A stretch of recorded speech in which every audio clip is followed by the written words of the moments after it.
ഹരേ കൃഷ്ണ. രാമായണത്തിലെ ഉത്തരകാണ്ഡമാണ് നമ്മളിപ്പോൾ പറഞ്ഞുകൊണ്ടിരിക്കുന്നത്. ശ്രീരാമൻ അഗസ്ത്യമുനിയുടെ ആശ്രമത്തിലാണ്. ഇവിടെ അഗസ്ത്യമുനി ശ്രീരാമചന്ദ്രന് മറ്റൊരു കഥ പറഞ്ഞു കൊടുക്കുന്നു. ദണ്ഡകാരണ്യ വനത്തിൻ്റെ കഥ. വിദർഭ രാജ്യത്തിലെ രാജാവ് ശ്വേതൻ തപസ് ചെയ്യുകയായിരുന്നു. 100 യോജന വിസ്താരമുള്ള വനത്തിൽ വന്യജീവികളില്ല. അഗസ്ത്യൻ പറഞ്ഞു, രാമ, അങ്ങയുടെ വംശത്തിൽ നളൻ എന്നൊരു രാജാവുണ്ടായിരുന്നു. ധർമാനുസരണം രാജ്യഭരണം നടത്തിയ അദ്ദേഹത്തിൻ്റെ പുത്രനായിരുന്നു ഇഷാക്കു. ആ ഇഷാക്കുവിൽ നിന്നാണ് സൂര്യവംശത്തിൻ്റെ പിറവി. സത്യം ചെയ്യിച്ച് മകന് രാജ്യം നൽകിയിട്ട് രാജാവ് സ്വർഗസ്ഥനായി. ഇഷാക്കുവിൻ്റെ മൂത്തപുത്രൻ പാഷാണ്ഡനായിരുന്നു. സ്വഭാവമനുസരിച്ച് ദണ്ഡൻ എന്ന് പേരിട്ടു. പർവ്വത പ്രദേശത്ത് ഭരണത്തിനയച്ചു. ഋഷ്യമൂക പർവ്വതത്തിലായിരുന്നു രാജ്യം. അവിടെ മധു എന്ന ഒരു പുരി സൃഷ്ടിച്ചു. ഇന്ദ്രനേക്കാൾ അധികം സുഖസൗകര്യങ്ങളോടെ അവിടെ താമസിച്ചു. ഒരിക്കൽ ശുക്രാചാര്യൻ്റെ ആശ്രമത്തിൽ പോയി. ആചാര്യപുത്രി അബ്ജ പൂ പറിക്കുവാൻ വേണ്ടി വന്നപ്പോൾ അവളെ കണ്ട് രാജപുത്രൻ വ്യാകുലനായി. കൈപിടിച്ച് മധുരഭാഷണം ചെയ്തു. ആരുടെ പുത്രിയാണ്? കന്യക വിനയപൂർവ്വം പറഞ്ഞു, അങ്ങയുടെ കുലപതിയായ ശുക്രാചാര്യരുടെ പുത്രിയാണ് ഞാൻ. എന്നോട് ഇങ്ങനെ പെരുമാറുന്നത് ഉചിതമല്ല. ഉടനെ ഈ രാജകുമാരൻ പറഞ്ഞു, നിന്റെ രൂപഭംഗി കാരണം എനിക്ക് ജീവൻ പിടിച്ചു നിർത്താൻ പറ്റുന്നില്ല. എൻ്റെ ജീവൻ രക്ഷിക്കണം. 100 കണക്കിന് തോഴിമാരെ നൽകാം. എല്ലാവരെയും രൂപത്താൽ ജയിച്ച നീ എൻ്റെ പത്നിയാവുക. നിന്നെ അല്ലാതെ മറ്റൊരു പെണ്ണിനെയും എനിക്ക് വേണ്ട. ഞാൻ പറയുന്നത് അനുസരിക്കുന്നെങ്കിൽ ഇപ്പോൾ തന്നെ നീ എൻ്റെ കൂടെ വരൂ, അല്ലെങ്കിൽ നിന്നെ ഞാൻ ബലാത്കാരം ചെയ്യും. എന്നോട് ബലാത്കാരം ചെയ്താൽ രാജാവേ, നിങ്ങൾ മരിച്ചു പോകും. എൻ്റെ പിതാവിൻ്റെ ദുഃഖവും രോഷവും നിമിത്തം വംശം തന്നെ മുടിയും. ആദ്യം എൻ്റെ പിതാവിനോട് അനുവാദം മേടിക്കൂ, എന്നാൽ ഞാൻ നിങ്ങളുടെ കൂടെ വരാം. ഈ വിധം കന്യക മറുപടി പറഞ്ഞു. നിന്റെ അച്ഛൻ എപ്പോഴാണ് വരിക? അതുവരെ എനിക്ക് പിടിച്ചു നിർത്താൻ ഉള്ള ധൈര്യമില്ല.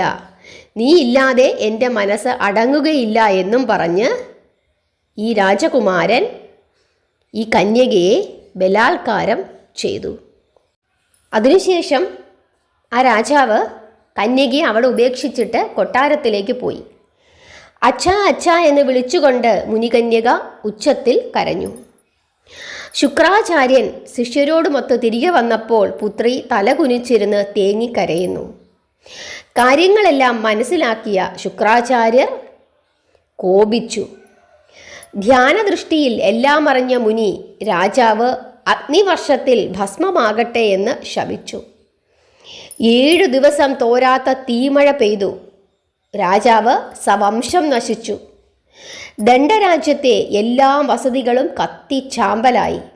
അവിടെ 100 യോജന വിസ്താരത്തിൽ വനമുണ്ടായി. ദണ്ഡകാരണ്യം എന്ന് ആ വനം പ്രസിദ്ധമായി. ശാപം നിമിത്തം ആ വനത്തിൽ വനജീവികളോ പക്ഷികളോ ഇല്ല. ഈ വിധം ദണ്ഡകാരണ്യ വനത്തിൻ്റെ കഥ അഗസ്ത്യമുനി ശ്രീരാമന് പറഞ്ഞുകൊടുത്തു. രണ്ടുപേരും സന്ധ്യാവന്ദനം കഴിച്ചു. ഭോജനം കഴിഞ്ഞു.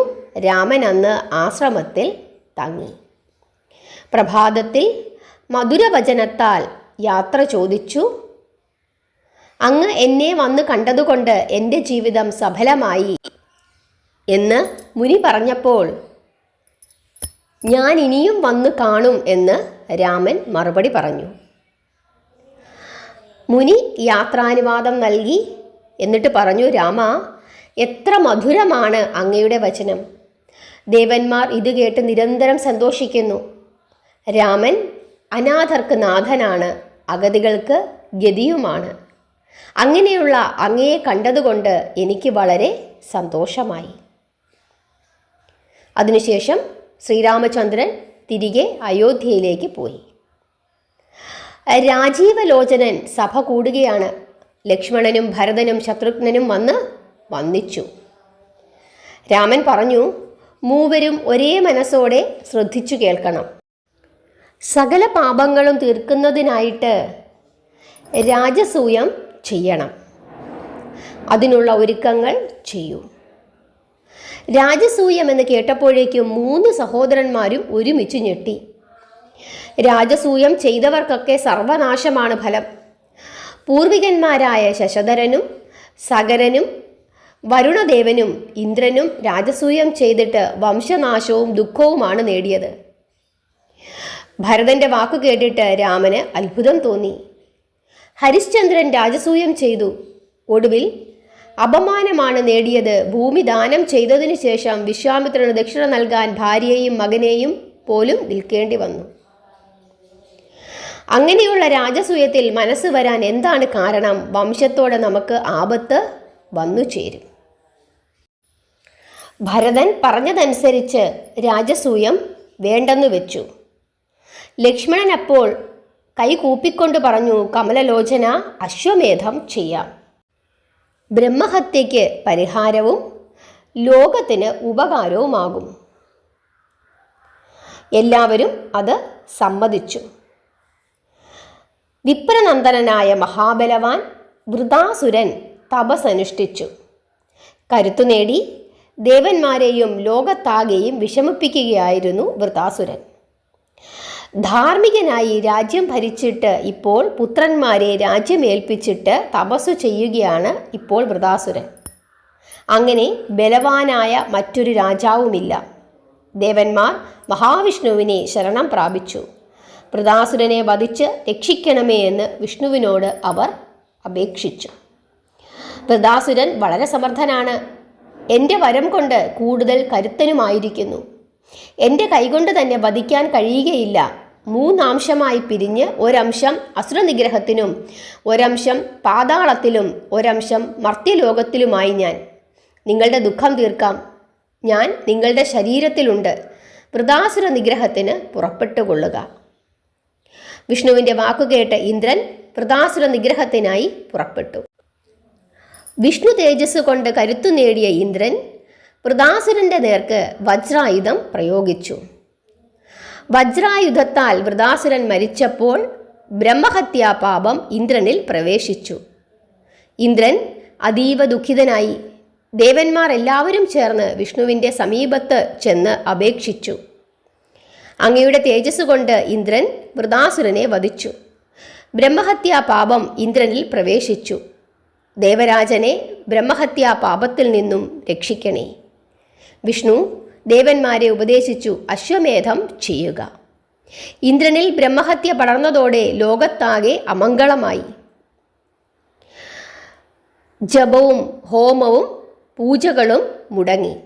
നദികളിൽ ഒഴുക്കില്ലാതെയായി. യോഗികൾ യോഗവിദ്യ കൈവെടിഞ്ഞു.